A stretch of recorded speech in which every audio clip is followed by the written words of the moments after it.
My lord, I misled you when I came to your palace.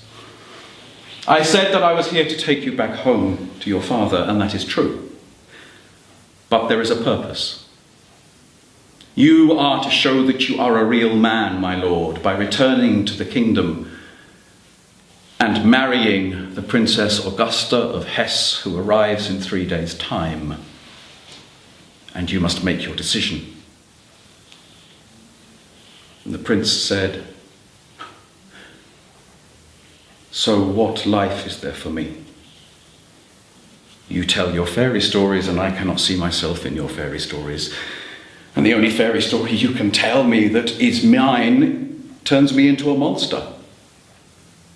So how do I go back and marry a princess of Hesse and be me? Put me into your fairy story and give me a life that makes sense to me, that I can be a real man.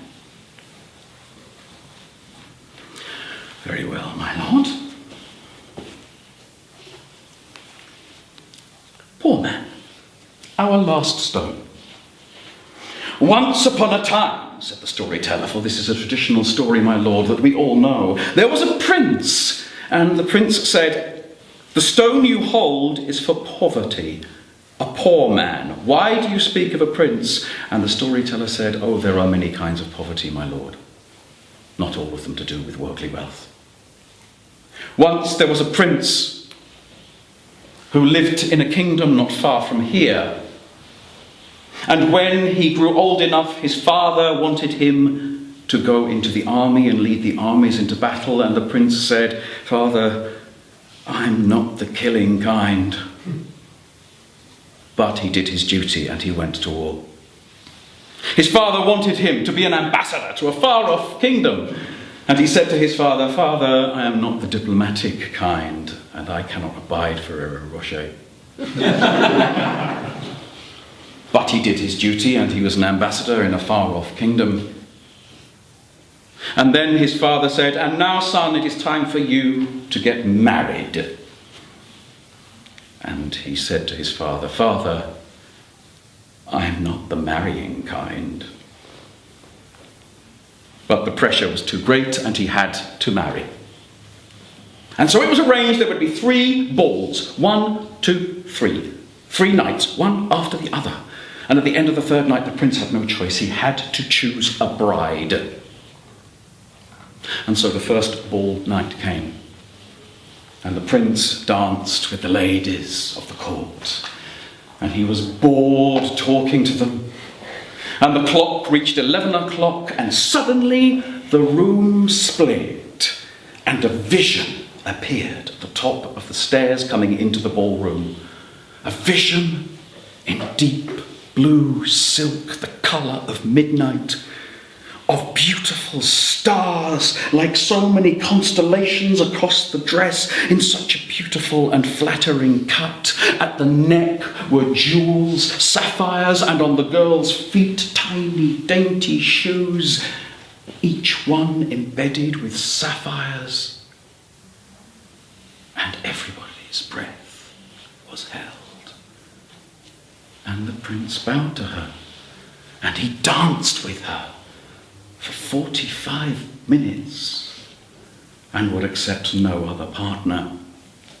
But at 11:45, when she said that she was thirsty and he would go and get her a drink, he went and fetched her a glass of fruit cup, and when he came back, she'd gone. And although he searched, he could not find her, even though he searched until the clock struck 12. The next night, another ball.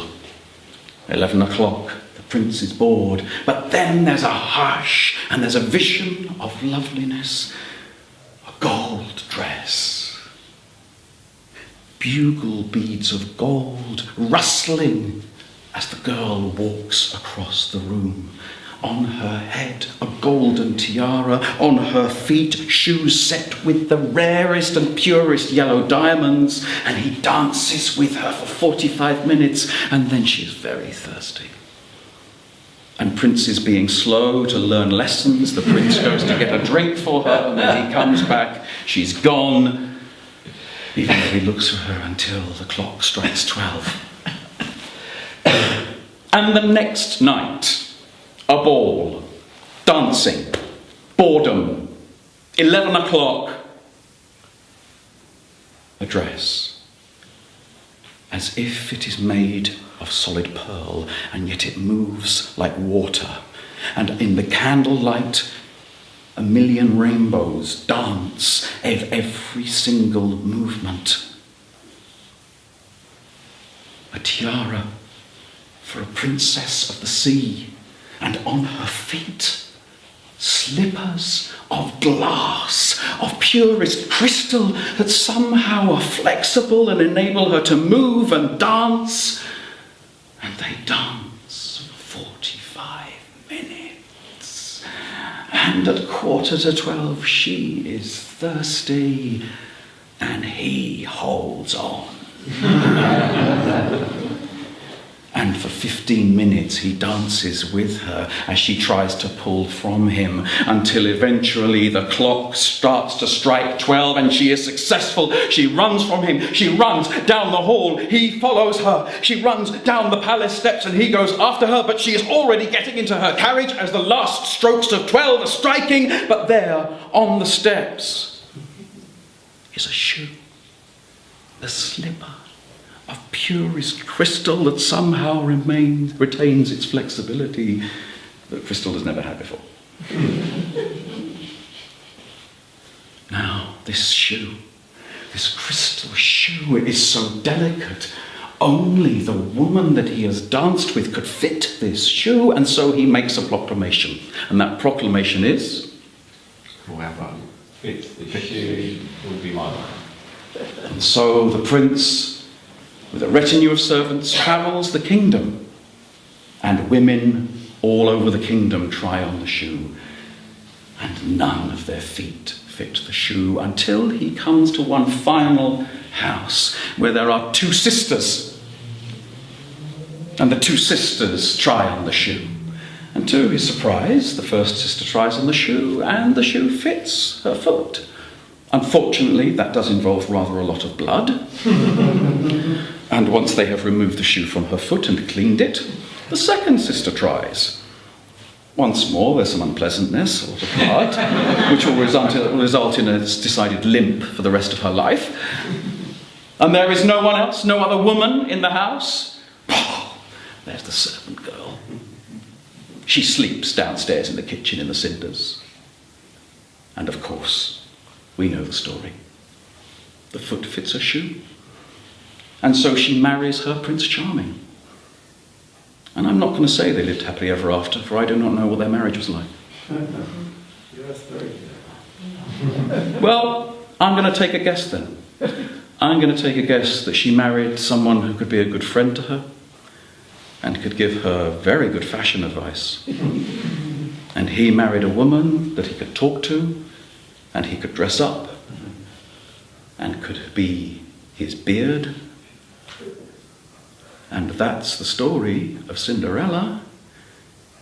And is it going to be your story, my lord?